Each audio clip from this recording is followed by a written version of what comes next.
बोलिए श्री सत्यनारायण भगवान की जय। आप सभी को नमस्कार। जो संगत यहाँ पर विराजमान है, आप सबका स्वागत है। सबको नमस्कार। जो हमें YouTube लाइव के माध्यम से सुन रहे हैं, आप सभी का भी स्वागत है। आप सबको नमस्कार। और जो वीडियो रिकॉर्डिंग के माध्यम से देख रहे हैं, सुन रहे हैं, उनको भी नमस्कार, उनका भी बहुत स्वागत है। आज अश्विन शुक्ला पूर्णिमा है, शरद पूर्णिमा, जिसे कोजागरी पूर्णिमा भी कहा जाता है।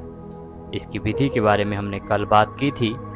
आज कार्तिक मास महात्म्य भी आरंभ हो गया है। अभी हमने कार्तिक मास महात्म्य का प्रथम अध्याय पूर्ण किया है। आप पिछले वीडियो को अगर देख चुके हैं या आप अभी लाइव में सुबह 4:30 बजे से हमारे साथ जुड़े थे तो उत्तम है। सुबह हमने कार्तिक मास महात्म्य पहले किया, अब हम सत्यनारायण भगवान की कथा करेंगे। महात्म्य अगर आपने नहीं सुना है तो एक बार अवश्य सुने। श्री सत्यनारायण भगवान की जो कथा है वो बहुत ही पुण्यदायी है। इसे सभी सनातनियों को पूर्णिमा के दिन तो अवश्य रूप से सुनना ही चाहिए। संभव हो तो आप इसे प्रतिदिन सुने, प्रतिदिन नहीं तो पूर्णिमा के अवसर पर तो आपको ये कथा अवश्य ही सुननी चाहिए। सर्वप्रथम हम गणेश जी को याद करेंगे, अपने गुरुदेव को याद करेंगे, उनकी वंदना करेंगे और फिर कथा आरंभ करेंगे। ओम वक्रतुंड महाकाय सूर्यकोटि समप्रभ निर्विघ्नं कुरु मे देव सर्वकार्येषु सर्वदा। गुरुर्ब्रह्मा गुरुर्विष्णु गुरुर्देवो महेश्वर, गुरुर्साक्षात् परब्रह्म तस्मै श्री गुरुवे नमः। बोलिए श्री सत्यनारायण भगवान की जय। बोलिए गणेश जी महाराज की जय। बोलिए गुरुदेव महाराज की जय। अथ श्री सत्यनारायण पंच अध्यायी व्रत कथा। प्रथमो अध्याय। व्यास उवाच एकदा नैमिषारण्य ऋषि सौनकादये। व्यास जी ने कहा, एक समय सौनक आदि सभी मुनिगण नैमिषारण्य में एकत्र और उन्होंने कलयुग में लोगों के हित के लिए वेदों व पुराणों के ज्ञाता श्री सूत जी से पूछा, हे सूत जी, हे वेद वेदांग के ज्ञाता, इस कलयुग में वह कौन सा व्रत तप है जिसके करने से मनवांछित फल मिलता है? हे महामुनि, कृपा करके हमें कलयुग में पापों से छुटकारा और धन धान्य देने वाला कोई उपाय बताएं। हम सब ऋषि मुनि आपके श्रीमुख से वह उपाय सुनना चाहते हैं। इस प्रकार से सभी ऋषिगण सूत जी से निवेदन करने लगे। सूत जी बोले, हे मुनि श्रेष्ठ, तुम धन्य हो जिसने प्राणियों के हित के लिए ऐसा उत्तम प्रश्न किया है। एक बार ऐसा ही प्रश्न नारद जी ने भगवान कमलापति से किया था। वही मैं आपको सुनाता हूँ, वही वृतांत आप ध्यान देकर सुनो। हुआ क्या कि एक बार नारद जी भ्रमण करते करते पृथ्वी लोक में जा पहुंचे। उनका यह भ्रमण तीनों लोकों के प्राणियों के परोपकार की भावना को लेकर था। पृथ्वी लोक में जाकर उन्होंने देखा कि वहां के लोग तरह तरह के कष्ट भोग रहे हैं। वे बार बार मृत्यु को प्राप्त होते हैं, पैदा होते हैं फिर मरते हैं, पैदा होते हैं फिर मरते हैं, और हर बार विभिन्न योनियों में जन्म लेकर अपने कर्मों अर्थात पापों का फल भोगते हैं। उन सभी दुखी प्राणियों को देखकर नारद जी ने सोचा, इनका कष्ट किस प्रकार से दूर करें।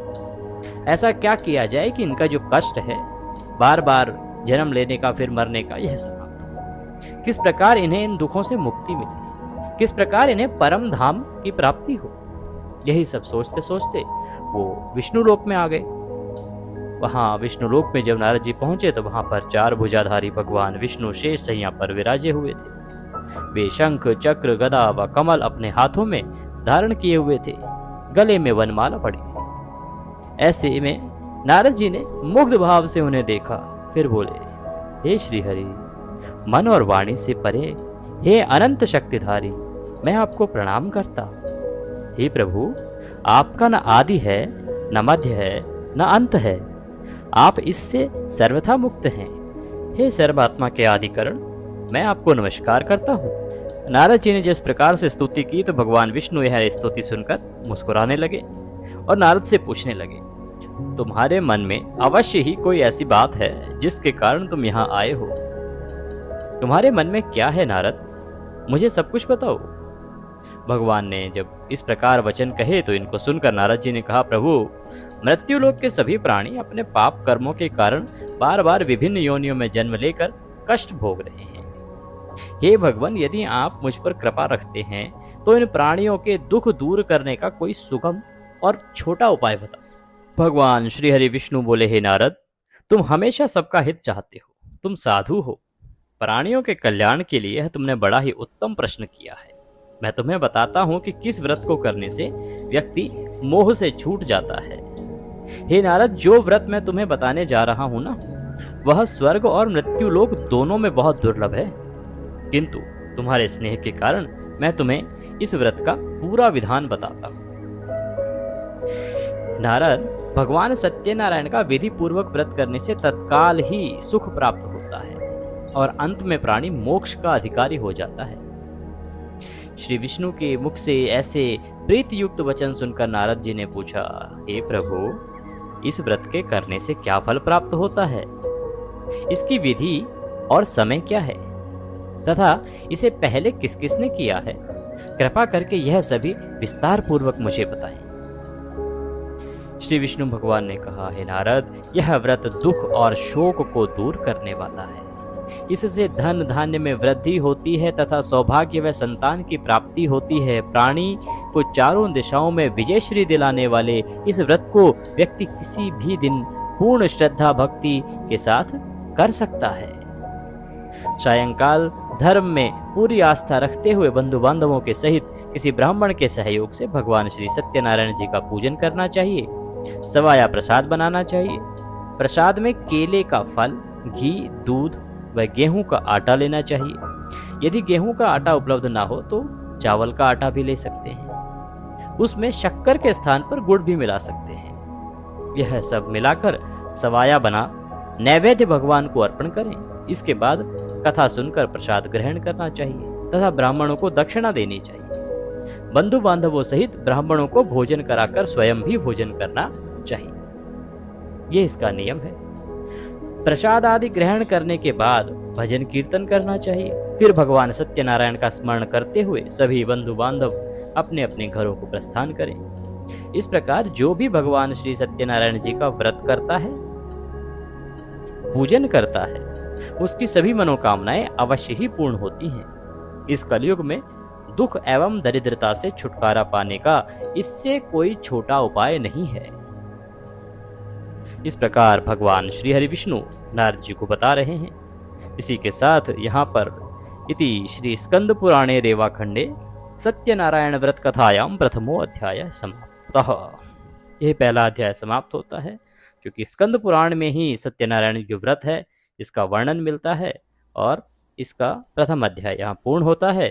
श्रीमन्नारायण नारायण नारायण भजमन नारायण नारायण नारायण श्रीमन्नारायण नारायण नारायण भजमन नारायण नारायण नारायण। द्वितीय अध्याय। सूत जी कहने लगे, हे मुनीश्वर, पहले इस व्रत को किस किसने किया, अब मैं तुम्हें इस विषय में बताता हूँ। सुनिए। बहुत ही परिणीय स्थल काशीपुरी में एक बड़ा ही निर्धन ब्राह्मण रहता था। वह भूख प्यास से दुखी यहाँ वहाँ भटक भिक्षा मांगकर अपना पेट भरता था। इस ब्राह्मण को दुखी देखकर ब्राह्मणों से प्यार करने वाले भगवान विष्णु बड़े व्यथित हुए। फिर एक दिन वे बड़े बूढ़े ब्राह्मण का वेश धारण करके पृथ्वी पर आकर उस ब्राह्मण से बोले, हे विप्र, तुम उतने दुखी होकर इस पृथ्वी पर क्यों भटक रहे हो? कृपा करके मुझको अपनी विपदा बताओ। ब्राह्मण कहने लगा, हे बंधु, मैं अत्यंत ही निर्धन और दुखी हूँ। क्या आप इस निर्धनता से मुक्त होने का कोई उपाय जानते हैं? यदि जानते हैं तो कृपा करके मुझको बताएं। मैं वह उपाय अवश्य ही करूंगा ताकि मुझे इस कष्टपूर्ण जीवन से मुक्ति मिले। बूढ़े ब्राह्मण ने कहा, सत्यनारायण स्वरूप भगवान विष्णु सबको मन चाहा फल देने वाले हैं। अतः हे विप्र, तुम उन्हीं का उत्तम व्रत व पूजन करो। भगवान सत्यनारायण का व्रत व पूजन करने से मनुष्य के सब दुख दूर हो जाते हैं। हे भगवान, गरीब ब्राह्मण ने कहा, कृपया मुझे इस व्रत का विधि विधान बताएं। आपके अनुसार उत्तम फल प्रदान करने वाले इस व्रत को मैं अवश्य ही करूंगा। बूढ़े ब्राह्मण वेशधारी भगवान विष्णु ने उसे सत्यदेव भगवान के व्रत पूजन का विधान बताया और वहां से अंतर्ध्यान हो गए। निर्धन ब्राह्मण ने मन ही मन में संकल्प ले लिया कि वह बूढ़े ब्राह्मण द्वारा बताया गया जो व्रत है उसको अवश्य ही करेगा, पर इन्हीं विचारों के कारण उसे रात भर नींद नहीं आई।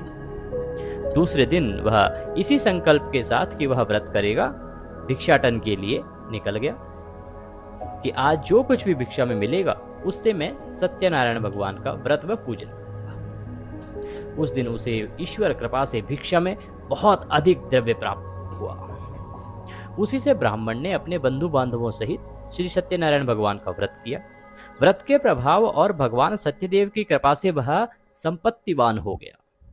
तब से उस ब्राह्मण ने प्रति माह व्रत रखना आरंभ कर दिया और अंत में सब पापों से मुक्त हो मोक्ष को प्राप्त हुआ। हे विप्रों, इस प्रकार पृथ्वी पर जो कोई भी श्रद्धा पूर्वक इस व्रत को करेगा उसके सभी दुख दूर होंगे। श्रीमन नारायण जी ने यही वचन नारद जी से कहे थे। अब आप लोग बताइए कि और क्या जानना चाहते हैं। तब ऋषिगणों ने पूछा, हे सूत जी, अब यह बताएं कि आगे चलकर ब्राह्मण के बाद किस किस ने इस व्रत को किया, यह जानने की हमारी प्रबल इच्छा है। श्री सूत जी बोले, उस ब्राह्मण से सुनकर आगे यह व्रत किन किन लोगों ने किया यह भी ध्यान पूर्वक सुनो, मैं बताता हूँ। वह ब्राह्मण धन धान्य से भरपूर होकर एक बार व्रत कर रहा था कि एक लकड़हारा वहां आ गया। लकड़ी का बोझ बाहर रखकर वह प्यास बुझाने के उद्देश्य से ब्राह्मण के घर में गया। वहां उसने ब्राह्मण को देखा जो अपने बंधु बांधवों सहित भगवान सत्यनारायण का व्रत और पूजन कर रहा था। वह सब देख के लकड़हारे को बड़ी उत्सुकता हुई, तो लकड़हारे ने उस ब्राह्मण को प्रणाम किया और पूछा, हे प्रभु, हे ब्राह्मण देव, आप ये किसका पूजन कर रहे हैं और इस पूजन का क्या फल मिलता है? कृपा करके मुझे विस्तार पूर्वक बताएं। ब्राह्मण बोला, हे भाई लकड़हारे, यह हम भगवान सत्यनारायण का व्रत और पूजन कर रहे हैं। सत्यदेव भगवान का यह व्रत सभी मनोरथों को सिद्ध करने वाला और शुभ फलदायी है। उन्हीं की कृपा से मेरे घर में यह सब धन धान्य और सुख वैभव है। यह जानकर लकड़हारा बहुत प्रसन्न हुआ। उसने प्रसाद लिया और प्रसाद ग्रहण करके जल पीकर बाहर आया और अपना गट्ठर उठाकर लकड़ी बेचने के लिए शहर को चल दिया। रास्ते में चलते चलते उसने सोचा कि आज यह लकड़ियां बेचकर जो भी धन प्राप्त होगा उससे मैं भी भगवान सत्यनारायण का व्रत और पूजन करूंगा। यह संकल्प करके वह उसी बस्ती की ओर चल दिया जहां नगर के अमीर लोग रहते थे। भगवान सत्यनारायण की ऐसी कृपा हुई कि उस दिन उसे लकड़ियों के दूने दाम प्राप्त हुए। लकड़हारे ने प्रसन्न होकर पके केले, शक्कर, घी, दूध, गेहूं, आटा, सवाया बनवाकर खरीद लिया और अपने घर की ओर चल पड़ा। लकड़हारे ने अपने भाई बंधुओं सहित विधि पूर्वक भगवान का पूजन व व्रत किया। व्रत के प्रभाव से वह पुत्रवान और धनवान बन गया। फिर इस लोक में चिरकाल तक सुख भोग कर अंत में भगवान सत्यनारायण की कृपा से विष्णु वैकुंठ को प्राप्त हुआ। इति श्री स्कंद पुराणे रेवाखंडे सत्यनारायण व्रत कथायां द्वितीय अध्याय संपूर्ण। श्रीमन्नारायण नारायण नारायण भजमन नारायण नारायण नारायण श्रीमन्नारायण नारायण नारायण भजमन नारायण नारायण नारायण। तृतीय अध्याय आरंभ। इसी के साथ अब हम तीसरा अध्याय आरंभ करते हैं।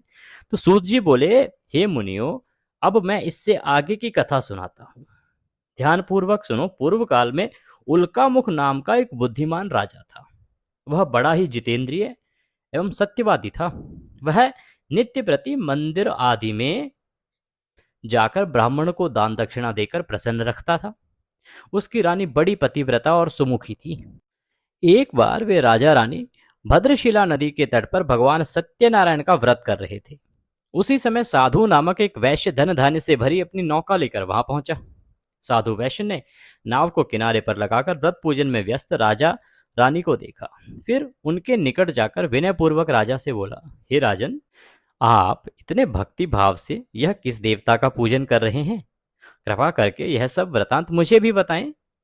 राजा उसकी विनय सुनकर बोला, हे वैश्य, हम अपने बंधु बांधवों सहित विष्णु भगवान जैसे तेजस्वी भगवान श्री सत्यनारायण जी का व्रत और पूजन कर रहे हैं। यह सब हम पुत्र आदि की प्राप्ति के लिए कर रहे हैं। राजा की बात सुनकर साधु बोला, महाराज, आप कृपा करके मुझे भी इस व्रत के संबंध में सारा विधान बताएं, ताकि मैं भी यह व्रत कर सकूं। मेरे भी कोई संतान नहीं है, क्या इस व्रत के प्रभाव से मेरे संतान हो जाएगी? राजा बोला, अवश्य होगी। हे वैश्य, भगवान सत्यदेव किसी को भी कभी निराश नहीं करते हैं। यह कहकर राजा ने उसे व्रत का जो भी विधान है वो पूरा विधान बता दिया। सब कुछ जान लेने के बाद वैश्य खुशी खुशी अपने घर चल दिया। घर पहुंचकर उसने अपनी पत्नी लीलावती से कहा, जो भी राजा ने बताया था वो सब उसे कह सुनाया, और फिर बोला, यदि हमारे घर संतान हुई तो हम भी सत्यनारायण भगवान का व्रत करेंगे। उसकी पत्नी ये सुनकर बहुत प्रसन्न हुई।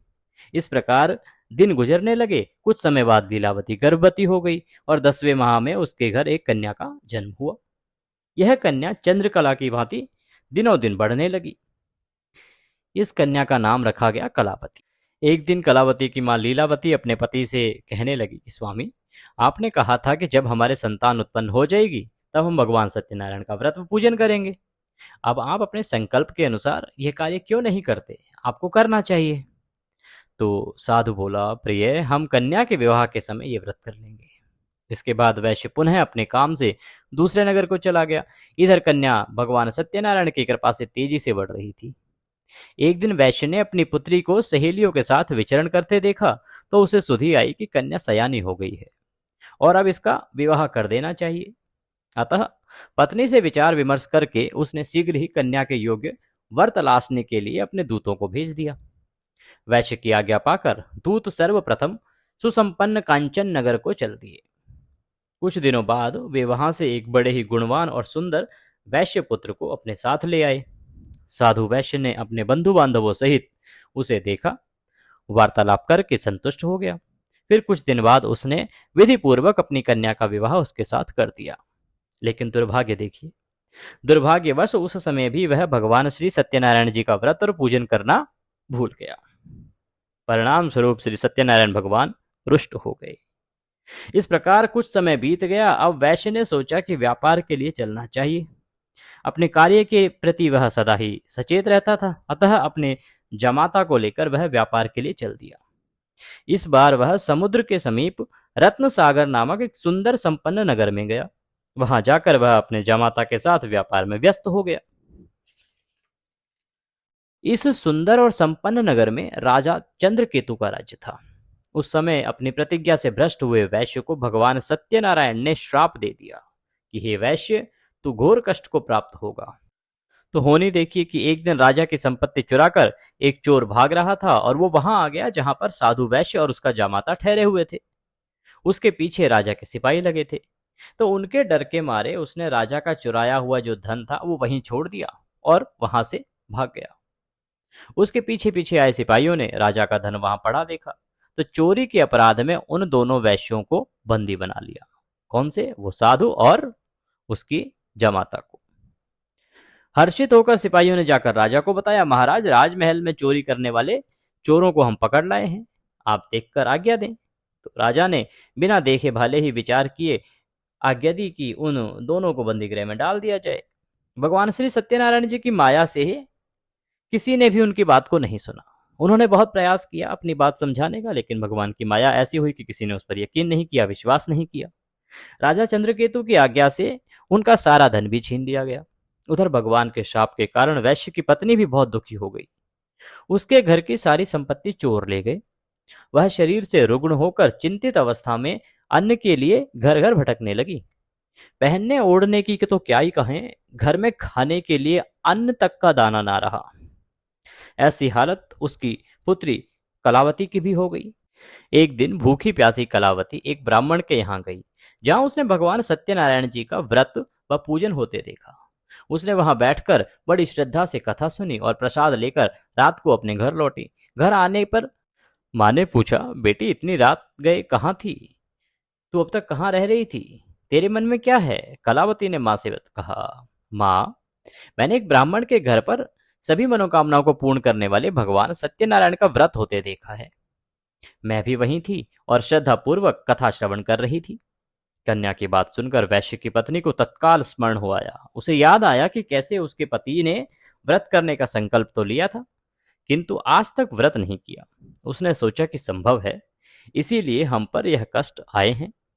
यह सोचकर उसने तत्काल निर्णय लिया कि अपनी पुत्री के साथ वह भी इस व्रत को करेगी। दूसरे ही दिन लीलावती ने अपने बंधु बांधवों के साथ व्रत किया और भगवान सत्यदेव से प्रार्थना की कि उसके पति व जामाता शीघ्र ही घर लौट आएं और प्रभु सत्यनारायण उनके अपराध को क्षमा करें। लीलावती द्वारा किए गए व्रत और उसकी प्रार्थना को सुनकर भगवान सत्यदेव प्रसन्न हो गए।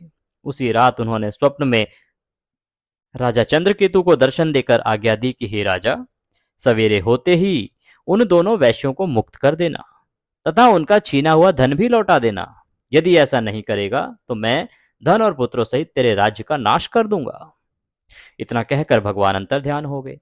सुबह राजा की आंख खुली तो उसने सभी सभासदों को अपने स्वप्न के बारे में बताया। फिर आदेश दिया कि चोरी के अपराध में बंधी उन दोनों वैश्यों को तत्काल छोड़ दिया जाए और हमारे समक्ष लाया जाए। सिपाही आदर सहित उन दोनों को राजा के समक्ष ले आए। दोनों ने नम्रता से राजा को नमस्कार किया। वे बहुत अधिक डरे हुए थे। उन्हें लगा न जाने आज आज्ञा क्या मिलेगी, राजा क्या करेगा। लेकिन उन्हें देखकर बड़े ही आदर भाव से राजा ने कहा, भगवान ने आपको कष्ट दिया है, किंतु अब डरने की कोई बात नहीं है। यह कहकर राजा ने बेड़ियां कटवाकर उनकी हजामत वगैरह बनवाई और गहनों वस्त्रों से उन्हें अलंकृत कर उनकी प्रशंसा की। उनका जो धन छीना था उससे दुगना धन देकर उन्हें विदा किया। दोनों ने राजा को प्रणाम किया तथा धन लेकर खुशी खुशी अपने घर को चल दिए। इसी के साथ रेवाखंड का सत्यनारायण व्रत कथा का तृतीय अध्याय यहाँ पर समाप्त होता है। श्रीमन नारायण नारायण नारायण भजमन नारायण नारायण नारायण। सूत जी कहने लगे, इस प्रकार साधु नामक वैश्य मंगल स्मरण करके और ब्राह्मणों को दक्षिणा आदि देकर अपने घर चल दिया। अभी वह कुछ ही दूर चला था कि भगवान सत्यनारायण ने साधु वैश्य की मनोवृत्ति जानने के लिए दंडी का वेश धारण करके उससे पूछा, हे वैश्य, तेरी नाव में क्या है।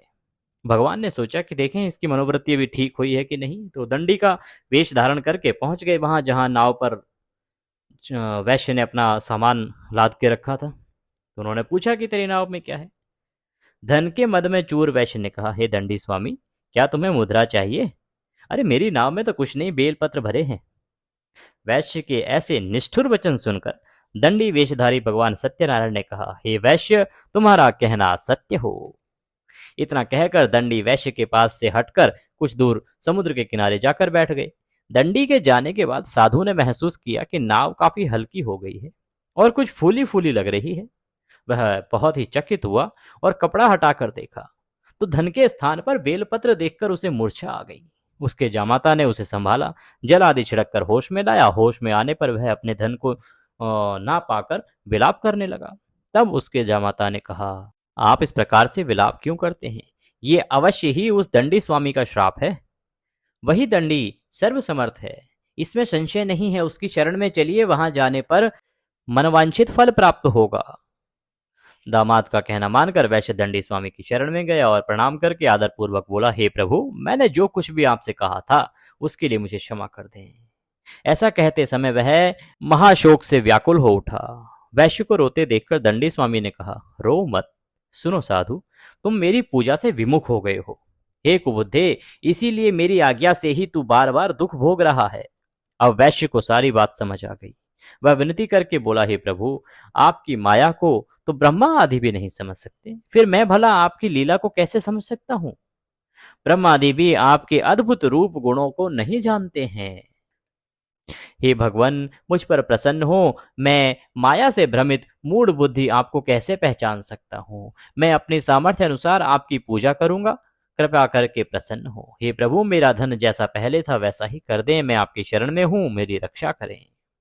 इस प्रकार वैश्य के अभियुक्त वचनों को सुनकर भगवान सत्यनारायण प्रसन्न हुए और वैश्य को मनचाहा वर देकर अंतर्ध्यान हो गए। तब वैश्य अपनी नाव पर आया तो उसने उसे धन से भरा पाया। वह बोला, भगवान सत्यदेव की कृपा से मेरी मनोकामना पूर्ण हुई है। फिर उसने अपने जामाता और साथियों सहित भगवान सत्यनारायण की पूजा की। भगवान सत्यदेव की कृपा पाकर साधु बहुत प्रसन्न हुआ। फिर नाव द्वारा अपने देश को चल दिया।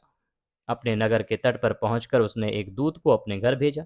दूत ने साधु वैश्य के घर जाकर बताया कि आपके पति व जमाता सकुशल लौट आए हैं। यह जानकर वैश्य की पत्नी लीलावती अति प्रसन्न हुई। उस समय वह अपनी पुत्री के साथ भगवान सत्यनारायण की कथा व पूजन कर रही थी। कथा समाप्त करके उसने प्रसाद ग्रहण किया और अपनी पुत्री से बोली, बेटी, मैं जाकर तेरे पिता को देखती हूँ, तू प्रसाद आदि ग्रहण करके आ जाना। ये कहकर वो वहां से चली गई। अब हुआ क्या कि कन्या काम समाप्त करके और बिना प्रसाद व चरणामृत ग्रहण किए ही वहां से जल्दी से अपने पति से मिलने के लिए चल दी। प्रसाद ग्रहण न करके वह पति के पास पहुंची। इस प्रकार प्रसाद का अपमान करते देख भगवान सत्यदेव रुष्ट हो गए। उन्होंने उसके पति तथा धन से भरी नाव को जल में डुबो दिया। यह देखकर कन्या को बड़ा दुख हुआ और वह चक्कर खाकर भूमि पर गिर पड़ी।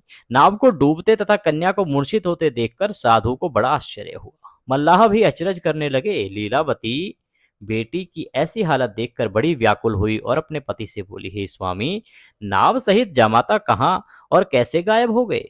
मुझे तो लगता है यह अवश्य ही किसी देवता का कोप है। आखिर भगवान सत्यनारायण की लीला को कौन समझ सकता है? यह कहकर वह पुत्री के साथ विलाप करने लगी। उसकी पुत्री ने कहा कि वह भी अपने पति के वियोग में अब जल समाधि ले लेगी। यह देखकर वैश्य बहुत दुखी हुआ। उसे समझती देर न लगी कि यह सब भगवान सत्यदेव के कुपित हो जाने के कारण ही हुआ है। पुत्री व पत्नी से अवश्य ही कोई भूल हुई है। आखिर उनकी माया को कौन समझ सकता है? मैं स्वयं उनकी माया से मोहित हूं। उसने उन्हें अपने पास बुलाकर अपनी शंका व्यक्त की और बोला, मैं विधि विधान से भगवान सत्यनारायण का पूजन करूंगा, वे मेरी पुत्री को क्षमा करें। वह बार बार भगवान से क्षमा याचना करने लगा तो भगवान सत्यदेव उन पर प्रसन्न हो गए। तभी आकाशवाणी हुई, हे साधु, तेरी पुत्री मेरा प्रसाद छोड़कर अपने पति को देखने आई थी। इसी कारण उसका पति नौका सहित अदृश्य हो गया है। यदि यह घर जाकर प्रसाद ग्रहण करके आए तो इसका पति इसे अवश्य ही मिल जाएगा, इसमें कोई संशय नहीं है। वैश्य की पुत्री ने भी यही भविष्यवाणी सुनी। वह तत्काल घर गई, प्रसाद ग्रहण किया। जब कन्या लौटकर आई तो उसका पति सही सलामत वहां उपस्थित था। यह देखकर वह बहुत प्रसन्न हुई और पिता से बोली, हे पिताजी, अब घर को चलिए, अब क्या देर है। हे बेटी, हमें भगवान सत्यदेव का पूजन करना है। कहकर साधु ने सबके साथ मिलकर भगवान सत्यनारायण की कथा व पूजन किया। फिर अपने बंधु बांधव व जामाता सहित घर गया। उस दिन के बाद से वह प्रत्येक पूर्णिमा व संक्रांति को भगवान सत्यनारायण का पूजन करते हुए अनेक सुख भोगता हुआ अंत में भगवान सत्यनारायण के वैकुंठ लोक को चला गया, जो देवताओं के लिए भी दुर्लभ है तथा जहां सत रज तम तीनों गुण अप्रभावी रहते हैं। इसी के साथ यहाँ पर श्री स्कंद पुराण के रेवाखंड का सत्यनारायण भगवान व्रत कथा का 4th अध्याय समाप्त हो। श्रीमन नारायण नारायण नारायण भजमन, नारायण नारायण नारायण। 5वां अध्याय आरंभ करते हैं। श्री सूत जी ने कहा, हे मुनिगणों सुनो, अब मैं तुम्हें इससे आगे की कथा सुनाता हूँ। तुंगध्वज नामक एक राजा था जो अपनी प्रजा का संतान की भांति पालन करता था, किंतु भगवान सत्यनारायण का प्रसाद न लेने से उसे भी बहुत दुख उठाने पड़े थे। एक दिन राजा शिकार खेलने के लिए वन में गया, जहां उसने बहुत से जीवों का शिकार किया। वहीं एक वट वृक्ष के नीचे उसने कुछ ग्वालों को भगवान सत्यनारायण का पूजन करते देखा, किंतु गर्व के कारण न तो वह पूजन स्थल तक गया और न ही भगवान को प्रणाम किया। फिर भी गोप ग्वालों ने प्रसाद लेकर राजा के पास गए और उसको प्रसाद दिया। वे प्रसाद को राजा के समीप रख के पूजा स्थल को लौट गए। राजा ने प्रसाद की ओर देखा भी नहीं, जिसके कारण उसे बड़ा ही दुख भोगना पड़ा। उसके 100 पुत्र, धन धान्य व राज्य सहित सब कुछ नष्ट हो गया। अतः राजा वहीं पहुंचा जहां भगवान सत्यदेव का पूजन हो रहा था। वहां जाकर राजा ने ग्वाल बालों के संग भगवान सत्यनारायण का पूजन किया, क्षमा याचना की। इससे भगवान सत्यनारायण प्रसन्न हो गए। उनकी कृपा से उसे पुत्र आदि सब कुछ पुनः प्राप्त हो गया। फिर इस जीवन में सुख भोग कर अंत में वह सत्यनारायण भगवान के लोक को गया। इस परम दुर्लभ सत्यनारायण व्रत को जो भी धारण करता है और इसकी फलदायी कथा को भक्ति पूर्वक सुनता है, उसे श्री सत्यनारायण भगवान की कृपा से भरपूर धन धान्य आदि प्राप्त होते हैं। दरिद्र धन पाते हैं, बंदी बंधनों से मुक्त हो जाते हैं, भयग्रस्त का भय मिट जाता है। यह निसंदेह सत्य है। इस कथा व व्रत के प्रभाव से व्यक्ति जीवन भर सुख भोग कर अंत में सत्यलोक को पाता है। हे विप्रो, यह मैंने सत्यनारायण भगवान के व्रत की कथा कही। इसके प्रभाव से व्यक्ति सब बंधनों से मुक्त हो जाता है। यह व्रत पूजन कलयुग में विशेष फलदायी है। भगवान सत्यनारायण अलग अलग समय में अलग अलग रूप धर के अपने भक्तों को सुख पहुंचाते हैं। उन्हें कोई काल कहता है, कोई ईश्वर कहता है, कोई सत्यदेव तो कोई सत्यनारायण कहता है। अनेक रूप धरकर भी वे मनचाहा फल देने वाले हैं। कलयुग में सत्यव्रत रूपी सनातन सत्यनारायण ही होंगे। सभी को मनचाहा फल देने के लिए भगवान विष्णु ने सत्यनारायण का रूप धर लिया है। हे मुनिगण, जो इस कथा का नित्य पाठ करेंगे अथवा सुनेंगे, श्री सत्यनारायण की कृपा से उनके समस्त पाप नष्ट हो जाएंगे। सूत जी बोले, हे मुनीश्वरों, जिन्होंने सत्यनारायण का व्रत पहले किया था, उनके अगले जन्म की मैं कथा कहता हूं, वो सुनो। महान बुद्धिमान शतानंद ब्राह्मण सुदामा हुआ और श्री कृष्ण की आराधना कर मोक्ष को प्राप्त हुआ। लकड़ी बेचने वाला लकड़हारा भील गुहराज बना और श्री राम जी की सेवा कर मोक्ष का अधिकारी हुआ।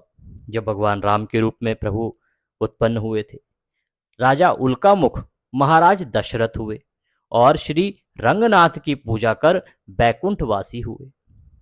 साधु नामक जो वैश्य था, वह सत्यव्रतधारी मोरध्वज राजा बना।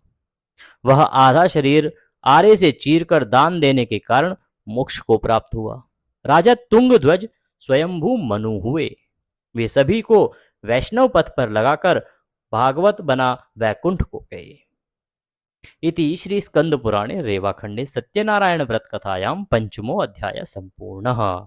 श्रीमन्नारायण नारायण नारायण भजमन नारायण नारायण नारायण लक्ष्मी नारायण नारायण नारायण श्रीमन्नारायण नारायण नारायण।